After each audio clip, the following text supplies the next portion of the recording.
زړه مې دې په اور راته سېزلی دی دومره ظلم تا را سره کړی دی زړه مې دې په اور راته سېزلی دی دومره ظلم تا را سره کړی دی هر وخت ستا نامه په زوره دی اخلي هر وخت ستا نامه په زوره دی اخلي زړه مې دې په خپل ځان سم منلی دی او بیا به له ساحل سره په خوله نشم بیا به له ساحل سره په خوله نشم ولې زما تصویر یې ټوټې کړی دی سلامونه نیکې هیلې او پښتنه مینه مې ومنئ تمه د روغ جوړ او د صحت په جامو کې به وي د سپوږمۍ په لپه کې ادبي خپرونې ډېرو قدرمنو لیدونکو او مینهوالو نو تاسو بهتره پوهیږئ چې په دې خپرونه کې به شاعر وي را سره شاعر په ژوند به غږیږو د هغې نه به څو جالبې پوښتنې هم کوو او ژوند به یې راسپړو په اشعارو به یې هم غږیږو نو هیله ده ته پای پورې را سره پاتې شئ او خپرونه ته پای تر شیبو را سره وګورئ نو د تل په شان نن بیا هم خوږ دروند او قدرمن شاعر فهیم الله ساحل صاحب را سره د ساحل صاحب په خیر راغلی مننه زه هم په خپل وار سره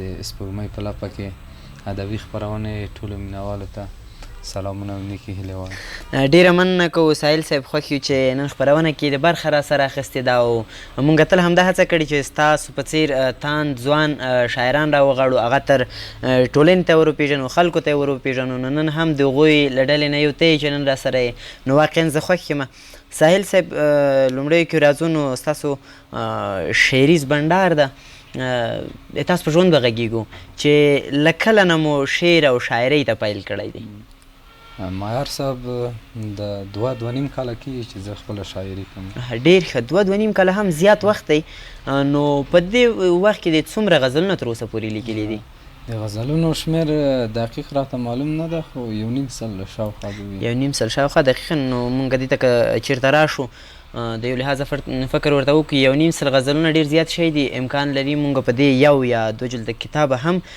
چاپ کړو آیا څه تصمیم دې شته کتابونو ته یا نه یاره معیار صاحب فعلا خو کتاب چاپ ته دومره هغه نه ده خو راتلونکي کې کوشش کوو چې کتاب چاپ انشاءالله لیدونکو مونږ تر کومه چې د غزلونه اوریدلي او وایو نه واقعا چې ډېر زبردست غزلونه لیکي او خوندوره شاعري کوي نو تاسو هم خپرونه ته پای را سره وګورئ دنه به غزلونه هم اورو نو ساحل صاحب یو غزل یو څه درنه اورو نورې کیسې هم پاتې دي او مجلس به در سره کومه ولې نه معیار صاحب غزل دی وایي چې مهرباني دا خو منم بدرنګ پیسې نه لري دا خو منم بدرنګ پیسې نه لري ښکلي بیا دغسې کیسې نه لري واه څه زبردست او په خپل وطن کې مهاجر یادېږي ځکه د ژوند خوږې شیبې نه لري څه زبردست څومره ښه او هر یو ځوان مو ماسټري کړې ده هر یو ځوان مو ماسټري کړې ده تحصیل یې شته خو وظیفې نه لري څومره ښه او د لیوني خو لیوني ګرځېږي د لیوني خو اندېښنې نه لري واه څومره زبردست ساحله ژوند کې بدلون راغلی هغه وړه په خوله ګیلې نه لري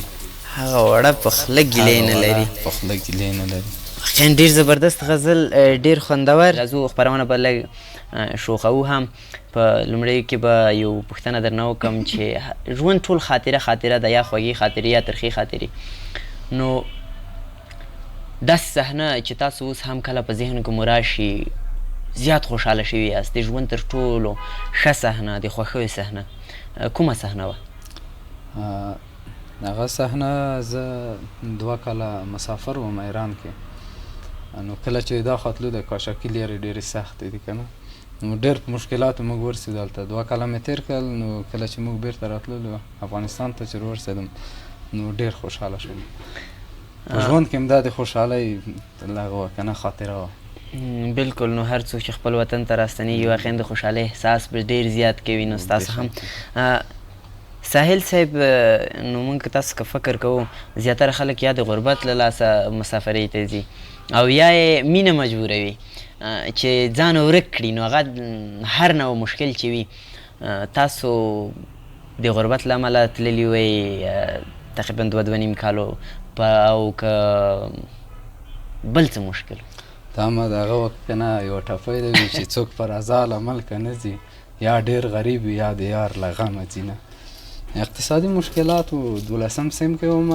چې زه لاړم اقتصادي مشکلاتو له وجې نو ما وغوښتل چې لاړ شم ایران ته، بیا هلته م کار مار وکړله، اقتصادي مشکلاتو له وجې. نو ساحل صاحب بلې پوښتنې ته هم راځم.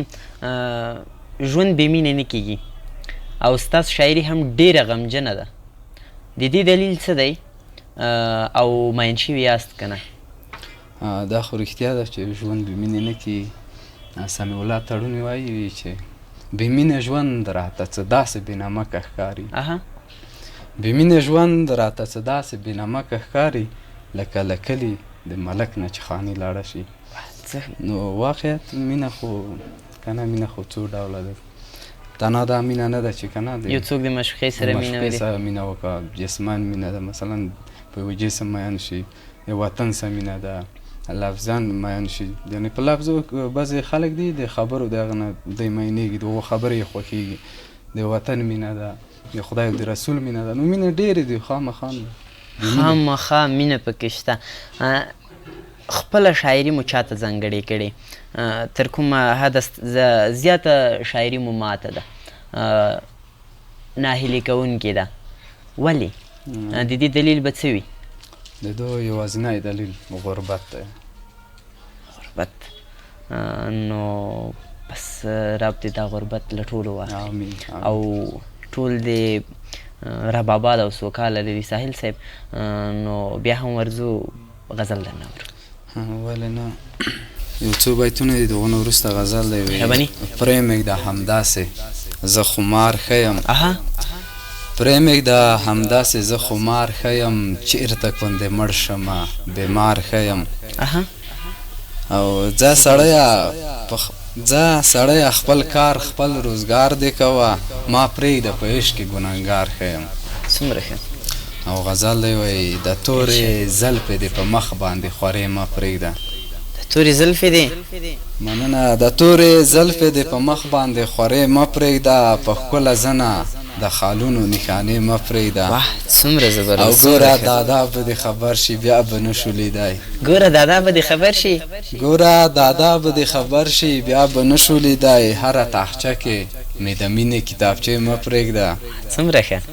او پام چې رسوا بشې تنها بشې بېیاره بشې، پام چې رسوا بشې تنها بشې بېیاره بشې، هر چاته مه وایه د مینې مې کیسې مه پرېږده. څومره ښه. او هغه خو لاړه بې هغې وختونه نه تېرېږي، هغه خو لاړه بې هغې وختونه نه تېرېږي، او ساقي راکړه یو بل جام ما بې نشې مه پرېږده. او د کلي ټول خلک خبر دي چې دوی دواړه ښه پاخه میین دي.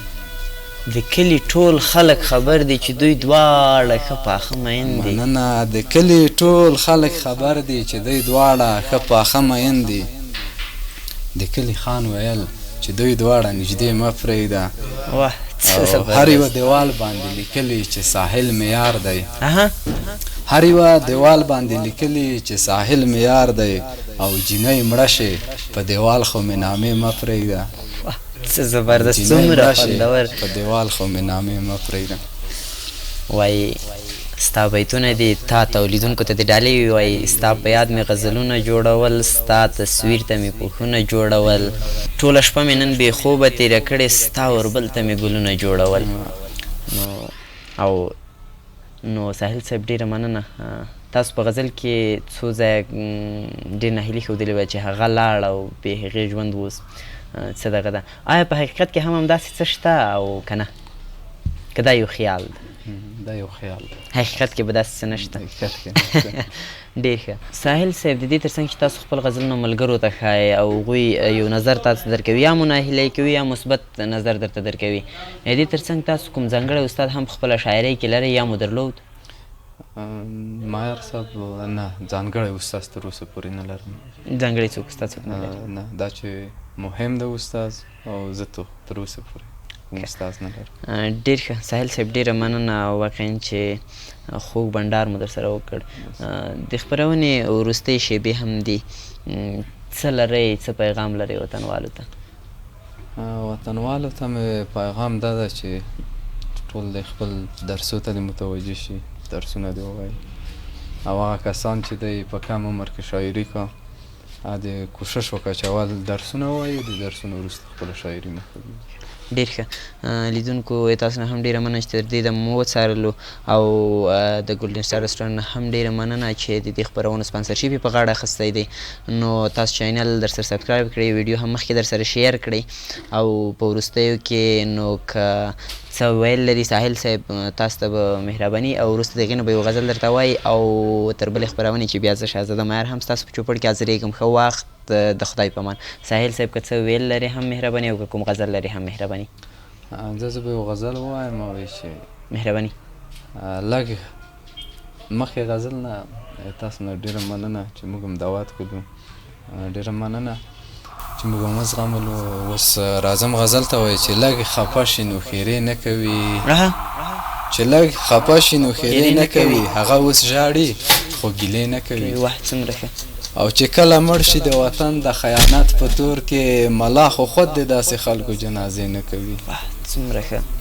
او چې مور او پلار یې ازار کړي وي بې خونده ګرځي، چې مور او پلار یې ازار کړي وي بې خونده ګرځي، نو هغه خلک به په ژوند کې بیا مزې نه کوي. کافر کافر دی چې نه لمونځ او نه اودس پېژني، حیران په دې مسلمان ولې سجدې نه کوي. واه څومره ښه. او اوس په ساحل کې یو څه فرق راغلی، اوس په ساحل کې یو څه فرق راغلی، اوس خو ساحل هغه نشي نه کوي. ساحل هغه نشي. ډېر زبردست. لیدونکو تاسو ته هم ښه وخت. د خدای په امان.